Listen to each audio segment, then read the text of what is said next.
Hello and welcome back to Football League World TV. It's time for another fan takeover show, and this afternoon we're talking AFC Bournemouth with Neil Grover. Neil, how are you getting on?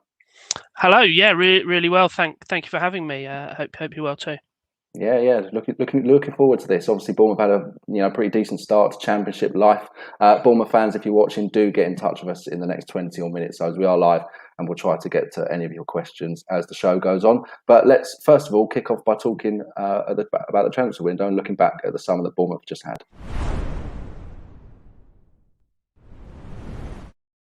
So Neil, let's start with the incomings, the Cherries managed, or the sort of more major names. The likes of Gary Cahill, Emiliano Marcondes, Ryan Christie, Morgan Rogers, Jamal Lowe have all come in. What do you make? Let's talk sort of generally first of all. What do you make of the window Bournemouth had? Now we've had a week or so to look back on it. Yeah, I think it was clear going in that there was going to be several positions that needed strengthening. So striker was a big one, probably a winger with the outgoings that we'll come to. A goalkeeper as well, as well as sort of strengthening our defence. I think really I'm really pleased with what's come in.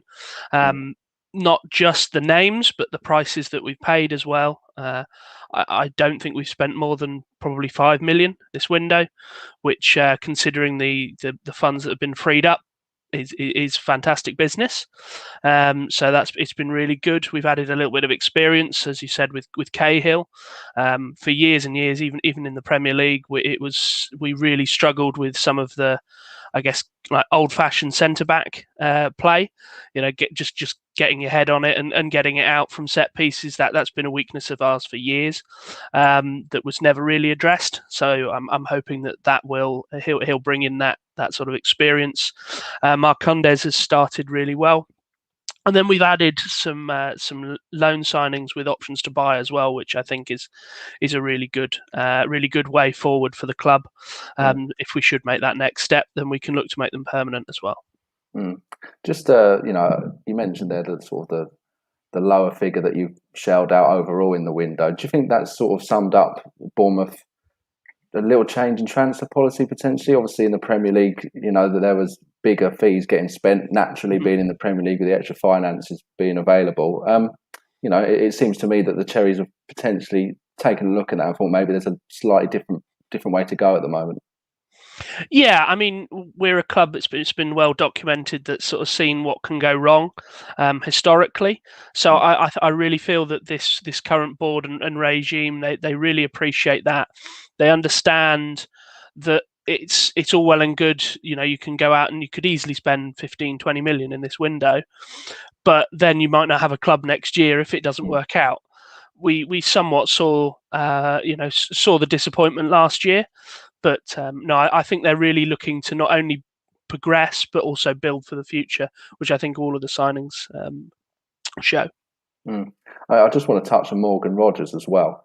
Yeah. Obviously, come in, looked like potentially he might have gone to Nottingham Forest as well earlier in the summer. Bournemouth did manage to bring him in. How excited are you seeing him sort of fit into the Bournemouth setup? He looks a real talent, doesn't he? Yeah, he does. I've only heard really really good things. I haven't seen him live myself yet. The only game he played was the Norwich Cup game, and that's not really a fair game to judge him on. No one really had a good game, but everything I've heard and all of the journalists that I trust are all raving about him. So I'm really excited to see what he brings. Also, he's one of those players that we've got an option to buy on as well, or reported option to buy on. So that could be an outstanding bit of business in the long term. Yeah, certainly could be a really exciting talent. Let's move on to departures. Obviously, the real headline exit was Arnaud Danjuma. I guess really there probably wasn't too much surprise about that. Obviously, he had an excellent season last year, but it kind of seemed as though it could be on the cards this summer. Yeah, he pretty much said, I think, in the early window that he'd outgrown the Championship. It was really I would have been surprised if he'd played any part in this season, even if it was a game. I think it was really more just a case of how much can we get for him in this window. There isn't much money around, particularly in the abroad. So to get, I think it was 25 something like that million for him, I think is really good business, and it was then immediately reinvested in the club with Rodgers, Christie, and Jamal Lowe following like really quickly after that. Yeah, Bournemouth certainly, acted quickly, which is obviously, promising to see. I mean, two players that didn't leave were Philip Billing and David Brooks, which has got to be a positive, really, because you may have expected them to have attracted interest too in the summer. Yeah, I really thought Brooks would go. I felt that Billing might stay, and he very early in the window came out and said that post Parker's appointment, he said that actually I really want to be here now. Parker suits where I want to be. It suits my style, which I think we've seen on the pitch. He's really come to life this season and towards the end of last season. But I think Brooks has also bought into what Parker's looking to do. I think there would be a price for him, but it's just probably not realistic at the moment. Yeah, okay. Have to see what happens with those two in the coming weeks and months. Okay, let's move away from transfers. Let's talk Scott Parker.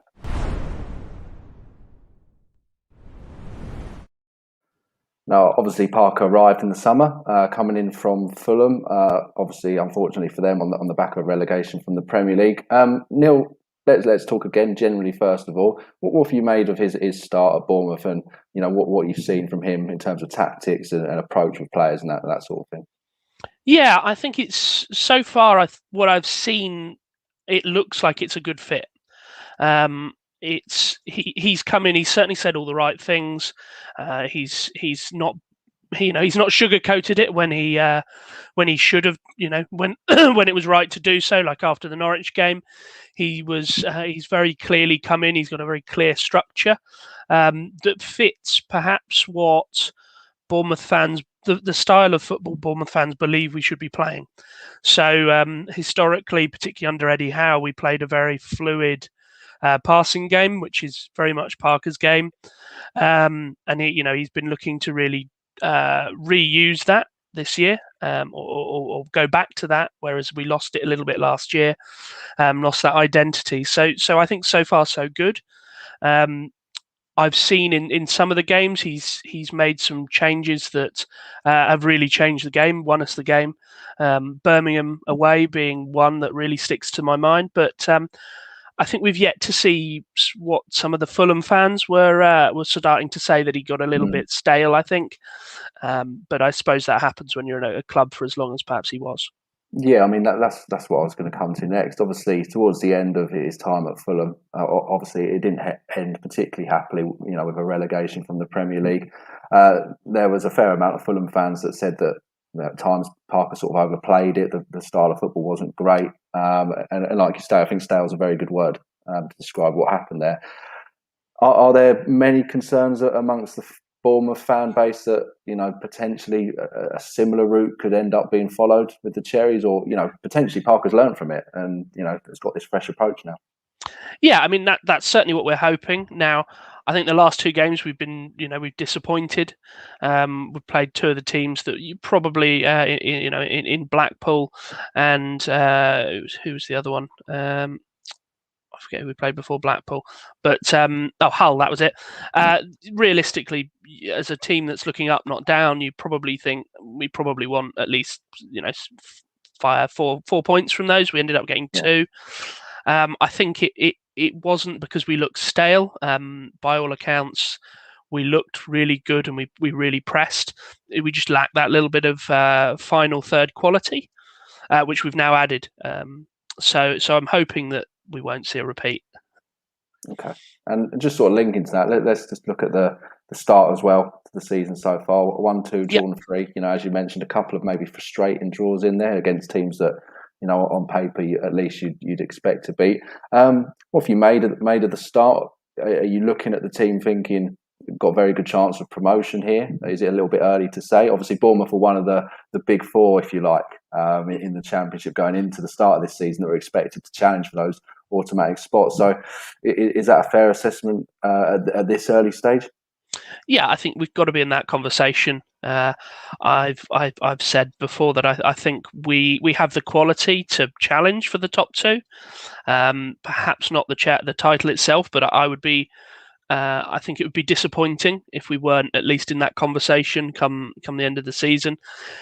We may fall short just because of the start that Fulham and West Brom have had, but I think if we can, learn from perhaps last year where we disappointed in the playoffs, I think we could do well there.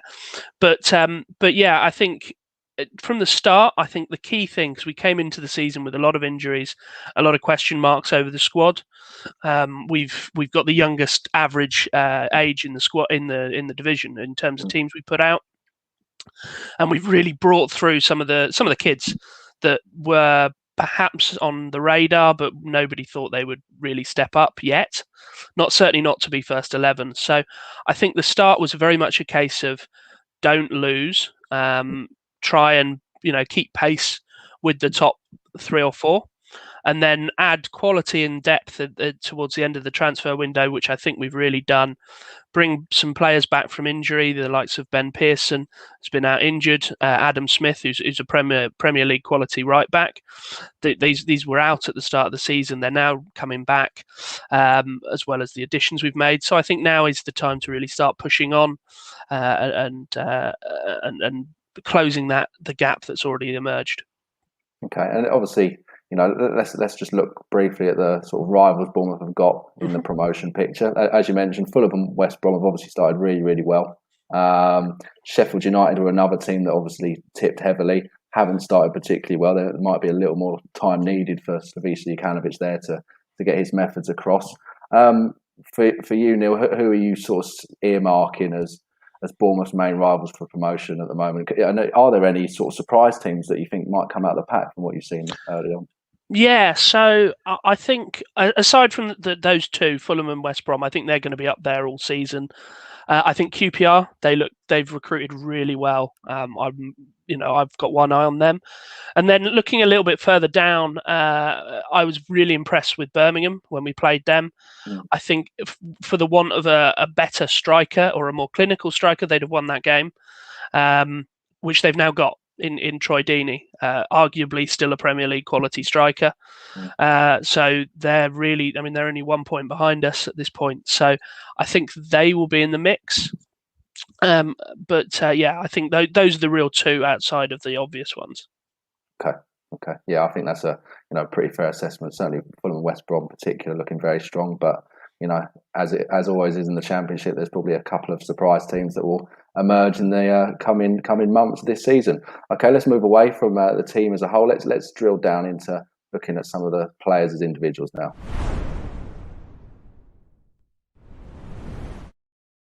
Let's kick off with Dom Solanki. 3 goals and assists so far for him this season. Obviously, got double figures for goals and assists last year in all competitions. So, Solanki is a player that looks like he's found his home at Bournemouth. Is this potentially the season where he becomes that real top level player in the Championship? At least you look at someone like Ivan Toney, who had a really excellent season last year at Brentford. Can you see Solanki potentially having that ability to get to that level this season, or at least kick on from where he was last year? Yeah, I think he will. He'll improve on his numbers last year, which I would argue were pretty good, really. There weren't too many above him that didn't take penalties in the goals and certainly goal involvement charts. He's sitting a little bit deeper under Parker, so he's in more of a false 9 sort of role. So that may impact his sort of actual goal return. But so far, I think he started very well. The goal he took against Birmingham in particular was a real good finish. It's the sort of goal that we were told he had in the tank, as opposed to perhaps some of the more poachers' efforts that he's had. But I think it really could be a big season for him. It's really easy to forget. I think he's only 23. Yeah. So a lot of fans of Bournemouth fans in particular have really got on his back. He came in with whatever the figure is you want to pick out between 15 and 20 million. to that sort of fee for. I mean, he was only I think 19 when he signed. Mm. I mean, that's a huge fee for him. Not his fault either that we paid that. So I think he's moved past that a little bit, and he's really starting to show his class. And hopefully he'll step up. I mean, yeah, you mentioned obviously 23 is no real age, is it, for a professional footballer? He's still very much learning. But I guess you look at some of the younger players that are coming through at Bournemouth, which we'll get onto a couple later on in the show. But it's almost an opportunity for Solanki to become a little bit of a figurehead, isn't it, for Bournemouth this season? Yeah, and I think we're starting to see that as well. I think Parker will lean on him more and more as the season progresses. Mm. I suspect Parker clearly likes playing the young players, so I suspect that Solanki will be given the role in the squad that I think he wants. And yeah, I really hope he can do it. I think he's everything I've seen. He seems like a really nice guy.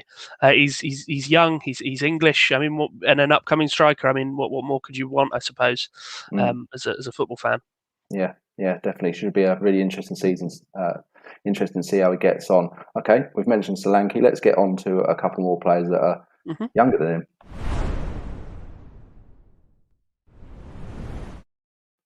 Now, we've obviously, spoken a fair bit about Bournemouth and the younger players that they're using. I want to talk about two in particular that have, really impressed and got plenty of minutes under their belt so far this season. Jadon Anthony and Jordan Zamora. Neil, what do you make of those two? And it's early days, of course, but how good do you think they could become? I think they've got the quality to go all the way to being sort of real Premier League quality players. I think it's worth mentioning that they have as a pairing because I think they're best mates off the pitch, and they've come up through at least the upper ends of our academy. They didn't come through. I think they came from various London clubs a few years ago, but since they've come to Bournemouth, they've been together.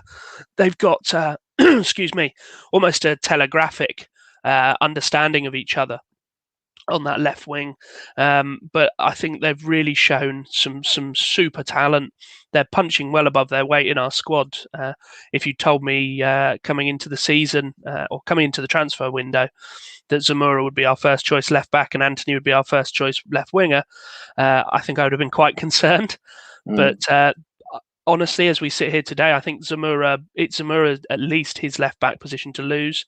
I think Anthony will dip in and out of the squad just because of who we've added, but I think they're more than capable of being really good assets to the team this year.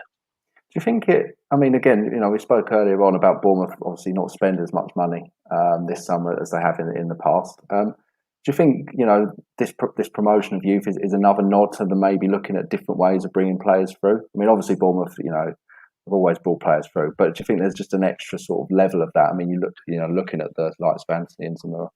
Yeah, I mean, historically, and this is sort of maybe 8-9 years ago, we always brought players through based on necessity. So the likes of Brett Pittman, Josh McCoy, they were brought through because we had no option but to. It was either them or no one. So then as we moved up through the leagues, and we obviously very rapidly went from League Two to the Premier League, I think it took a little while for our academy to catch up. Particularly when we're just down the road from Southampton, which obviously has a very well documented top tier youth academy. So we I think we perhaps struggled initially to recruit and lure players away from them. But as it's sort of as we've gone on, I think we've now started to recruit, and we picked up. I guess similar to Brentford did, they picked up players that perhaps your Chelseas and your Arsenals they may be releasing from their academy, brought them in, let them play under 21s football, and now we've got a clear path to the first team for them. So I think that's really caught up, and I think that's what we're seeing now. I don't think anyone expected it to be them to play such a key role this season, but we started the season with I think it was 5 youth graduates starting, which I've not seen for years and years. I mean, we're seeing a lot of it, aren't we? Sort of in the Championship, lower down the EFL, this preference for young players coming through and giving them more of that opportunity. obviously it's great to see it. Any football fan loves seeing these young players coming through because they're the future of the team. Is there any slight concern for Bournemouth fans that there's just maybe a little lack of experience for some players at least at this level, or maybe it's the case that youthfulness has no fear, so they can just go into every game and go about their business as they would normally. I think that it's a very valid point. I mean, they're going to make mistakes, and I think we need to be aware of that. Particularly with our goalkeeper Mark Travers, he's he's very young himself. I think he's only 21, so he's going to make mistakes, and there's going to be games where perhaps we drop a point or a couple of points where we should have won it because he's had a howler.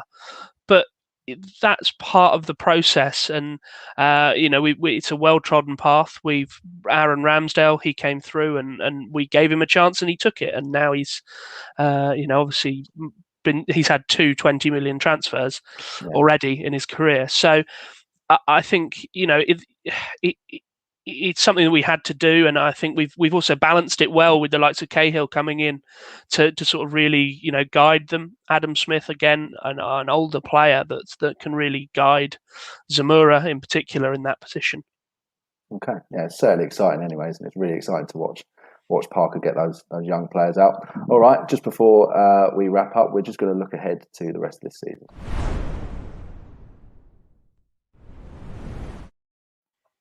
Obviously early days, Neil, as we said, but looking ahead to the rest of the season, what are your hopes, what are your predictions for this year in the Championship for the Cherries? Yeah, I think it's got to be looking upwards. How do we get back into the Premier League? I'm not going to say it's now or never, but I suspect this year is probably our best chance for a while. With no perhaps disrespect to the Championship, I don't think the top end is as heavily weighted as it was last year. And I think we saw some of the perennial teams like Brentford go up. So that somewhat clears a path for us. I think Sheffield United struggling so far probably helps us. Yeah. So you've got perhaps those 5 teams that I've mentioned in Fulham, West Brom, QPR, Birmingham, and us, maybe challenging for the top 2 / 3 or 4 in the playoffs. And I think that's going to be really exciting. Don't particularly fancy the playoffs again. I don't think any fan really enjoys the playoffs, not unless you win them. But if that's the path we have to go through, Parker's done it. He's been there and he's won it. So I think that would be fine as well. As you said, youth knows no fear. So I'm hoping that the kids would step up. But I'd rather take top 2 if we can. Yeah, I think that's understandable. I'm sure there's plenty of fans up and down the country that are open for that as well. All right, brilliant. Well, that wraps up our AFC Bournemouth fan takeover this afternoon on Football League World TV. Neil, thank you very much for joining me. Where can we catch some of your stuff? No, it's been a pleasure. So I'm on Twitter at AFCBNG. So check me out on there. All right, brilliant. Make sure you do that. So again, Neil, thanks again for joining me, and thank you for those at home watching us on Football League World TV as well. If you can, remember to subscribe to our channel on YouTube. That'd be really appreciated. We'll speak to you next time.